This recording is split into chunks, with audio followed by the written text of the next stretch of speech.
A kindly word so often helps a sad heart on its way, although we do not always see the good it does that day. And when you think about that, it's true. Just a kind word, even at times like this, people need to hear something kind, something supportive, something that they can latch onto, because we're all suffering deep down inside. And when we have somebody who reminds us that you have something to share, just as you have, I think that makes people go, is like, yeah, you know what? There is goodness in this world, and I'm going to keep going on. And thank you for sharing that. One of the things that we have to continuously do is to check in with ourselves, with our feelings, our emotions, do some self-evaluation. The great philosopher Socrates once said that an unexamined life is a life not worth living. And it's true that we have to examine what it is that is happening in our world and why we're feeling the way that we are. It's really important for us to remind ourselves that we've got it. We can respond by taking care of ourselves and by being deliberate with our thoughts. We can only have one dominant thought at a time. Focus on things that you can control and not on the things that you can't. And a lot of us worry about the things that we can't control. 80% of worry is useless because it'll never happen. But we worry about it and it takes our energy away from us and it makes us feel bad and our lives are not complete. When we switch that around, we say, what can I control? We have to find those defining moments in our lives and say to ourselves, I ain't my circumstances, or I ain't what you tell me I am who I am. And I define my circumstances. And those are the things that kept me going. What we give is what we get. One of the greatest lessons I learned is that you get what you give. If you don't give positive energy to the universe, to other people, you're not going to get it in return. If you tell the world to go screw themselves, you give somebody the finger, the likeliness is they're going to give you the finger back and they're going to give you exactly what you gave them. But if I give you love and decency and respect and happiness, I'm likely to get back from you. And if I give it to myself, I'm likely to get it from myself. And the universe takes note. When you give positive energy, the universe says, I like this girl. I like this guy. You know, good things are happening to you because you're open for it. Your energy is positive, and I'm going to give you everything that you ask for because your energy demands it. We have to remind ourselves that what we want is something that we have to take the steps forward to get. And we have to remind ourselves sometimes we deserve it too. Like, we deserve to be here. And when someone saw that you deserve to be there, they opened the door for you and they said, you are. And the I am statements are so very important. I'm happy with what I've decided, who I am, and it doesn't matter what other people think. And again, that comes down to being authentic to yourself. It comes down to saying, I am this person, I deserve to be here, and it's okay. If you're not okay with that, guess what? I am, and I deserve to be here, and this is me. It's starting your day off with intention by reminding yourself to be grateful for the things that you have, not to focus on the things that you don't have. It has a lot of the things that hurt us in the past, a lot of the anger of the world. It's behind those doors. We want to keep those doors closed. Today, I'm not going to let the world get to me. When things go hard and I'm going to take some time for myself, I am not going to be defined by my circumstances. I'm going to define my circumstances. I am going to be of service to people. I'm going to have this attitude, and I'm going to take care of myself. It's easy to say, it's not easy to do, but it can be done. And that requires positive thinking, but also a change in physiology. It really is examining our moods and moving beyond that which is hurtful. And yes, the world is still going to be messed up. There's still going to be some terrible things happening that we can't control. Like, you may have been at a very low point in your life. Go back, not to dwell in it. I don't believe in living in the past. I believe in examining the past only to help us with our current circumstances. How did I get through that storm? Who was it that was there for me? We have to turn to those people, to the ones that uplift us. And we have to remind ourselves that this too shall pass. in the bad times as much as the good. So let's make the very best of the good times, because they will be memories one day. We can add that extra kiss, that extra hug, that extra picture to the whole equation and tell someone just one more time that we love them, because that moment is going to pass, folks. But also the dark times will pass too, and we have to have that faith. But within each and every one of us, we have the power to believe in the very best, in ourselves and hopefully in others. And we take care of us first, then we can take care of others. There's no real meat to the relationship other than spending time together. Marriage or living together is about as close as you can get to all in. The minute you're physically intimate with someone, you can establish feelings for another person. You could establish attachment to another person. You could establish some affinity for another person. If one person is all in and the other is like, I'm just testing the waters. Oh, I'm just dipping my toe. Oh, you're just a placeholder in my life. There is a person that's going to get hurt. All in is an awareness that you are going to be intentional about the process. You're going to have the other person's feelings in your mind, in your consciousness, when it comes to expressing your own feelings, recognizing that people get attached, and that you're intentional about the process of getting to know someone. Intentional and not cavalier, ambivalent, ambiguous. The missing piece for most people today is commitment. I'm committed to wanting to see if you're the one. I'm committed to investing the right amount of time to say, I want to know if you're the one. At the time you have sex, you should make a declaration of something. I'm exploring this from an all-in perspective. Are you in the same place? 90% of people will say, no, I'm not in the same place. But what that tells you is they're not ready. Because when someone is ready, they're willing to go all in from the exploration of seeing if we're a fit for one another. For some people, drama was almost their entire way of life. And so what's interesting is some people can get addicted to the drama and stay in these storming, norming patterns. Or they meet a person that gives them no drama, and then they run away from those relationships because all they're familiar with is the drama. So all of a sudden they're in this healthy relationship for the first time in their life, possibly. And it's like, it's not drama. You don't need the drama to be happy. What I invite everyone to do is to be intentional in the process of mating with another. Two people have their own unique traumas, usually centered around their past relationships, and they're bonding together in the shared experience of it. If you don't outgrow that experience, one person's going to outgrow it, and they're not going to be any satisfied anymore, because then the other person is still stuck in their narrative. So these are usually people, what I've observed, are stuck in the past. When a person is talking about their past relationships, pay real close attention to how charged they are.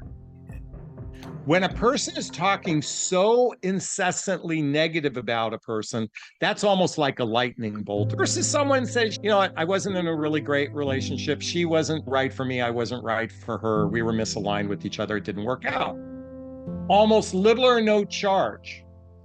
How someone describes their past relationship and how charged they are will give you a clue of actually how present they can be in a future relationship, how emotionally mature they can be in a new relationship. Because the more charged a person is, the more time it's going to take for them to heal, if they actually do the healing work. You got to take ownership on your part.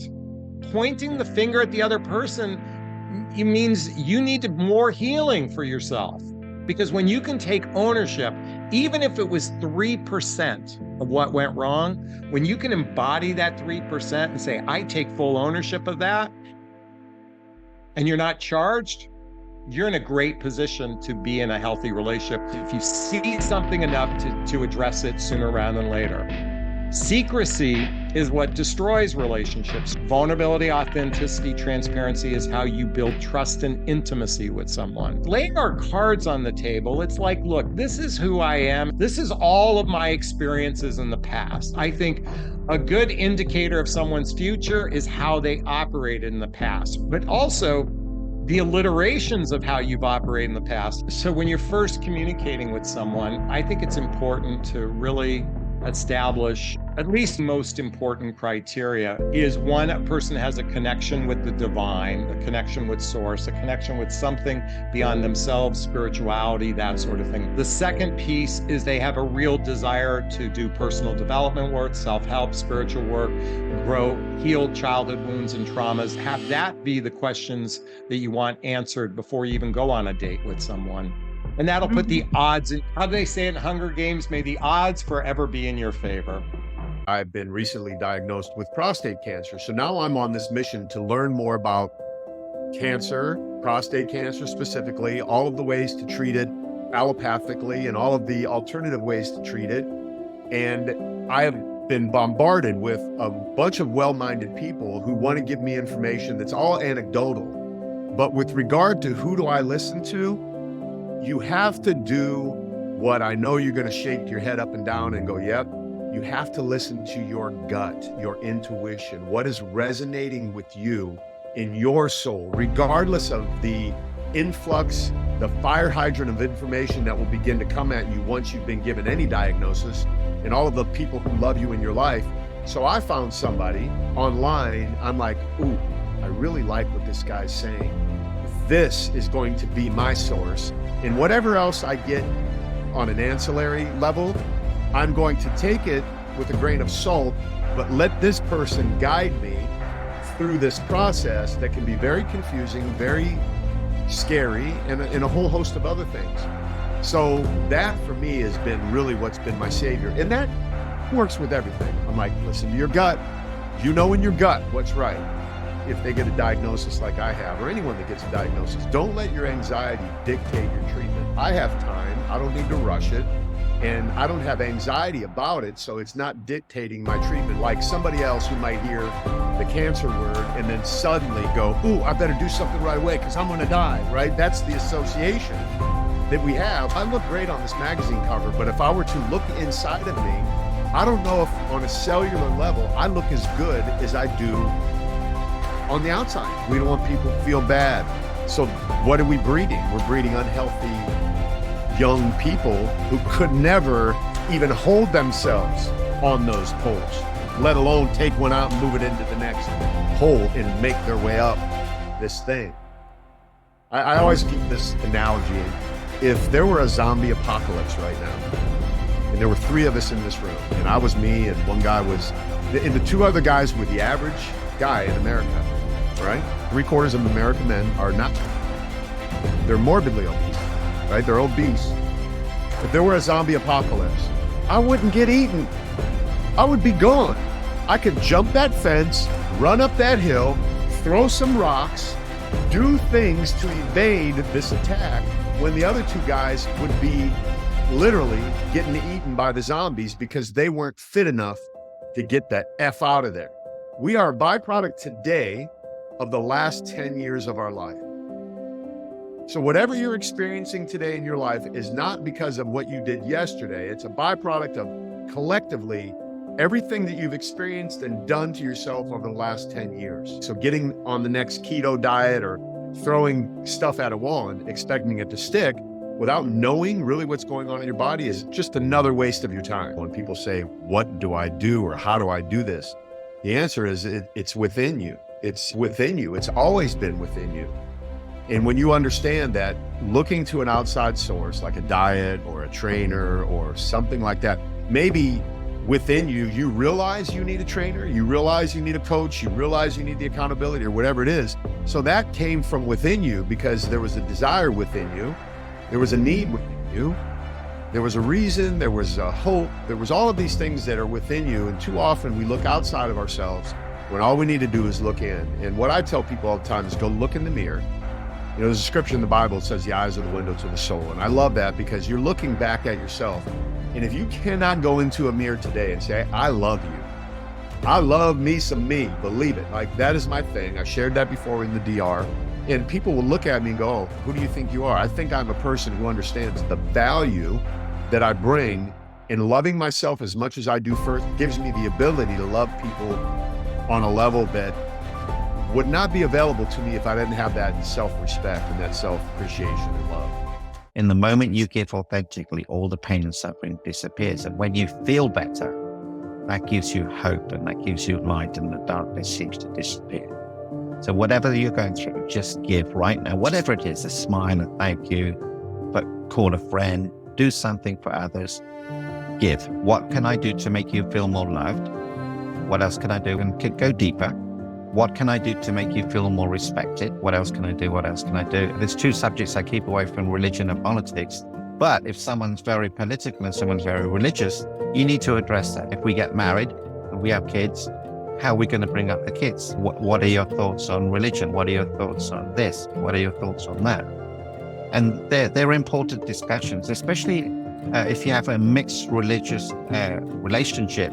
You need to sort that out at the beginning, because you think, oh, love will conquer, but it doesn't. You don't want to be 5 years down the line and he's one religion and she's one religion and the parents are crazy and upset.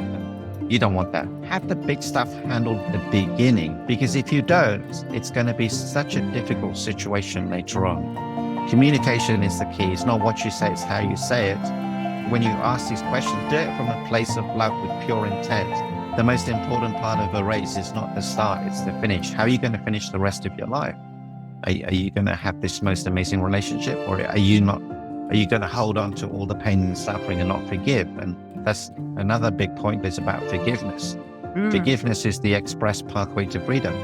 The quality of your life is dependent on the depth and authenticity of the forgiveness you extend to yourself and to others.